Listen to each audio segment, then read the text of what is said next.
Hi guys, what's up? My name is Shaquan and I am the trading educator at SLFX Trading and Steady Investments Club. And in today's video, I'm going to talk to you guys about how to use Fibonacci and multiple time frame analysis with trends to find the best trading opportunities and entries.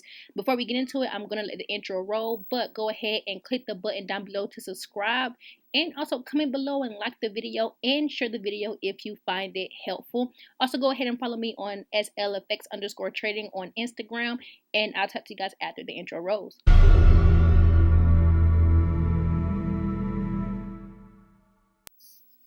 So we're looking at New Zealand dollar CAD on the daily time frame, and what you guys are going to notice is we're actually in a downtrend. You see that we're making lower lows, lower highs, lower lows, lower highs, and we just came and created a new lower low. Now I'm not one to give out analysis on a certain currency pair that's like 20 minutes long or whatever. I don't like doing that.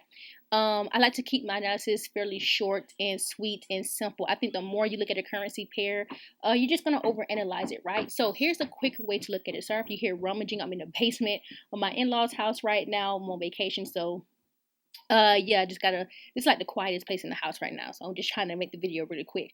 But yeah, so it's just short, sweet analysis that's not over analyzed, right? So since I understand that we're trending down, the best tool that I like using is Fibonacci in a trending market. The reason I like using Fibonacci in a trending market is because of quicker targets and more precise targets as well. So I'm going to show you guys how I do it, just a little tidbit, right? So you're going to notice that we just created a new low, but on this time frame right here, the daily, this one significant candle is what's going to be my leading candle. I don't like chart patterns. When I say chart patterns, I don't like candlestick patterns. I don't care for candlestick patterns because they could be misleading. So I only trade 4 candlesticks, literally just 4 candlesticks. And if I see one, then that's a candlestick I want to enter in on. And this is one of those candlesticks here, and it's at structure, as you guys can see. So this is the daily, and if I were to enter on this daily candle, well, guess what? A lot of people may think that this accrues a lot of risk because it's from the daily. Really, it doesn't. You just have to know how to make the time frame work for you. And with me being a swing trader, it only makes sense that I enter in from a higher time frame, because honestly, that's where most of my entries come from, is the daily, right? But if you're not a person who enters in from a higher time frame like I'm going to show you a way to make that work. So I have structure on this time frame, but I'm going to show you how it looks on the 4-hour. So dealing with the 4-hour time frame, you can see that we had a bit of an area of support and resistance, as most may call it. We had an area here of resistance. Price broke through, retested here, became support, tested here again, broke through, became resistance. And so this was a quick area where if you wanted to take a trading opportunity from it, you can, right? So you can see that we're back here at this area, and once again we have that same candle that has formed right here. The same candle that formed on the daily time frame is the same candle that has formed here on the 4-hour time frame. So like I told you guys, that's why I don't trade candlestick patterns. I trade leading candles. And if you guys want to see that video, you guys can search on my YouTube page the best 4 candlesticks that I personally use. It's actually called the best 4 candlesticks, okay? So with that being said as well, this would be the entry. Now, I told you guys that I was going to talk about Fibonacci. So what I would do is just go ahead and show the lower highs, which are here, right? Because I understand this is a zone, this would be the zone that the potential lower high could push back up into. Why? Because this is the zone that, like I said, it was once resistance, support, minor support, resistance. If we reject that area once again, this would be the area where I would be looking to take my entry from.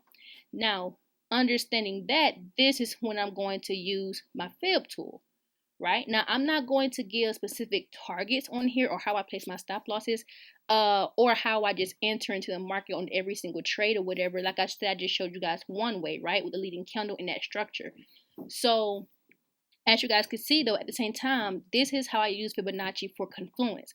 So the 61.8 got rejected. That's the last confluence that I need. I don't have to have this confluence, but it's nice to have a third confluence sometimes, right? And it doesn't always work out, but it could work out for this case. So one of my targets would just be the negative 27. That's just one of my targets there, because anytime I pull my Fibonacci tool out, I always have multiple targets. That's just how I trade it. I trade Fibonacci with multiple targets.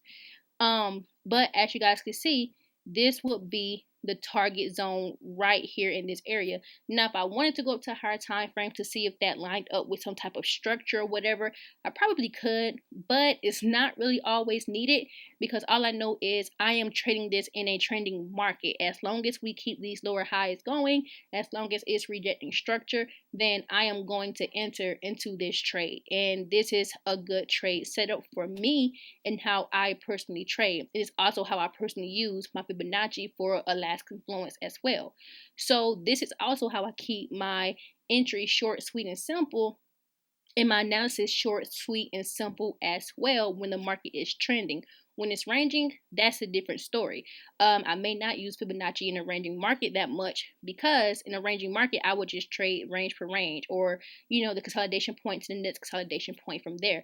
But yeah, so this is how I use multiple time frame analysis and Fibonacci, just in a really quick video. I hope you guys learned something. If you have questions, leave it down below.